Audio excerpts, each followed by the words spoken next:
Leía no hace mucho que algunos autores de thriller histórico declaraban que no les gustaba que sus novelas fueran descritas como novelas históricas u obras de ficción histórica.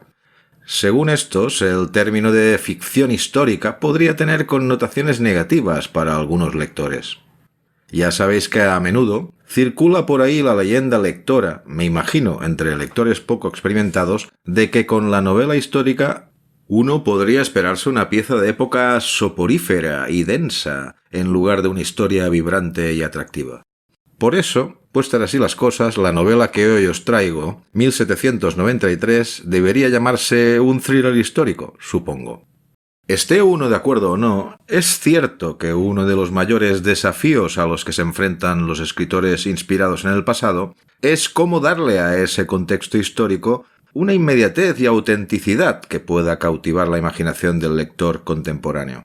Muchas novelas de este tipo, como El nombre de la rosa, de Umberto Eco, que siempre se cita en estos casos, publicada ya hace ahora 40 años, en 1980, abrieron el camino al vertiginoso caudal, a veces avalancha desmedida, del policial histórico en cualquier época, condición y calidad.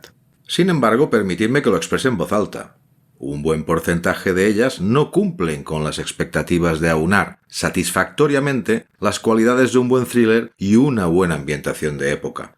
Suelen quedarse a medio camino y no son ni chicha ni limoná, como suele decirse.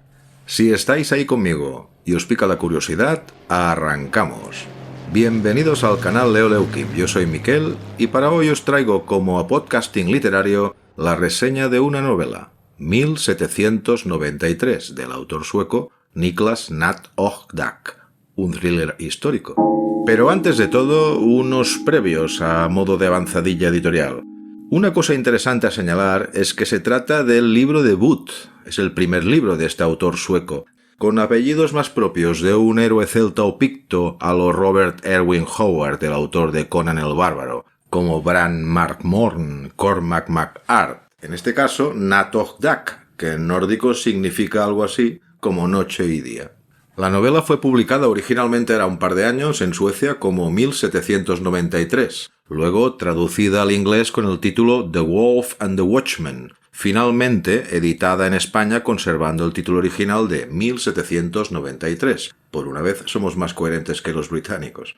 El libro es una edición bastante digna, semejante a las que nos tiene acostumbrados esta editorial, un libro publicado en rústica, con solapas y cubiertas satinadas, y con 453 páginas, con lo que estaríamos hablando tal vez de un volumen medio con prórrogas en términos futbolísticos. Premiado en Suecia como mejor libro del año y considerado mejor debut por la Academia Sueca de Novela Negra en 2017, 1793 es un thriller histórico que se ha convertido en un fenómeno de ventas en toda Europa y Estados Unidos, para qué engañarnos. Y tiene todos los ingredientes de un bestseller literario. Pero la cuestión es, ¿merece serlo? ¿Podría llegar a ser un longseller con el tiempo? ¿Merece la pena?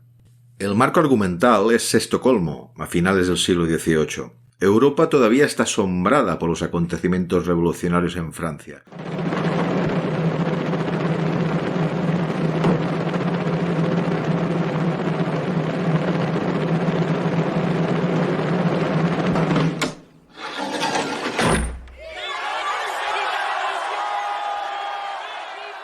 El fervor revolucionario en la ciudad sueca se ve filtrado también por una sensación de miedo e inquietud por lo que podría suceder si las cosas se salen de madre. En este ambiente incendiario, un exsoldado tullido, con el brazo amputado y vigilante municipal en la ciudad de Estocolmo, hace un hallazgo espeluznante. Alguien se ha deshecho de un cuerpo en uno de los lagos de la ciudad, y es un cuerpo con las extremidades cercenadas y los ojos perforados, lo que da fe de una muerte lenta y dolorosa. El caso es asignado a un abogado inteligente e incorruptible, pero que sin embargo es pasto de la enfermedad, viviendo de tiempo prestado. Me gustó el hecho de que el autor juegue con el género. 1793 presenta elementos del procedimiento policial y, en su uso de un dúo de investigadores que combina cerebro y fuerza, rinde homenaje a la ficción policíaca clásica. También hay un importante y consistente elemento noir. Los clientes de clubs nocturnos llenos de humo y locales de striptease, con jazz incluido, son reemplazados por los clientes que mascan tabaco de los pubs y cafeterías de Estocolmo bebiendo cerveza y tal vez licores más fuertes. Y, sinceramente, para su gran placer, hay más que una pizca de gótico en algunas de las páginas más oscuras del texto. Estos dos socios poco probables exploran los tugurios sucios y la corrupción más abyecta de una Suecia reconstruida en piedra después de que un incendio destruyera gran parte de la ciudad. También aprenden sobre sí mismos y cómo todas las cosas y las personas están conectadas. Y a estas alturas de la reseña os preguntaréis, ¿este tipo me está metiendo spoilers? No, tranquilos. En realidad, no os estoy contando nada que no pueda deducirse de la lectura de las primeras páginas del libro o bien de la propia sinopsis. El segundo escenario del argumento, 3 meses antes del hallazgo que marca el primer acto, se configura en base a una narración en primera persona, con las cartas que escribe un joven estudiante que busca fortuna en la capital a su hermana. Y lo que describe puede que sea una de las partes más estremecedoras e impactantes del libro. La tercera sección sigue las tribulaciones de una joven de origen humilde que, tras una serie de circunstancias desafortunadas, acabará castigada por un delito que no ha cometido.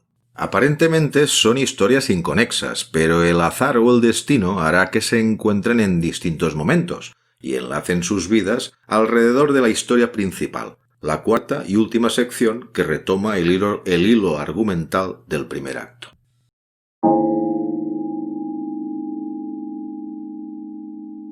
Estos mundos dispares se conectan a la perfección en un final que es satisfactorio por inesperado. Sí, son peones del destino, pero el tono oscuro e irónico de Nat Ogdag encaja perfectamente con los personajes y sus mundos. Además de los personajes ricos y fascinantes, la mayor fortaleza del autor puede que sea la selección de detalles para transmitir una ciudad de hace 2 siglos. Evita los largos pasajes de descripción, centrándose en algunos puntos clave: el hedor de las omnipresentes pilas de excrementos en los patios, los edificios de piedra de construcción barata y los callejones estrechos y sucios, la mentalidad de la gente más humilde que se convierte en un escenario en sí mismo.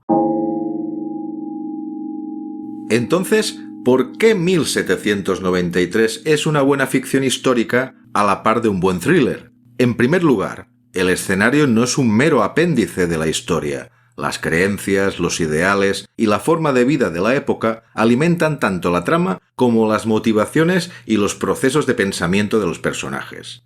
En segundo lugar, el contexto histórico es auténtico, no simplemente en el sentido de estar bien investigado, sino más importante aún, en que la novela nos ubica profundamente en el periodo que describe. De hecho, las descripciones no rehúyen lo repugnante, ya sea hedor, enfermedad o fluidos corporales.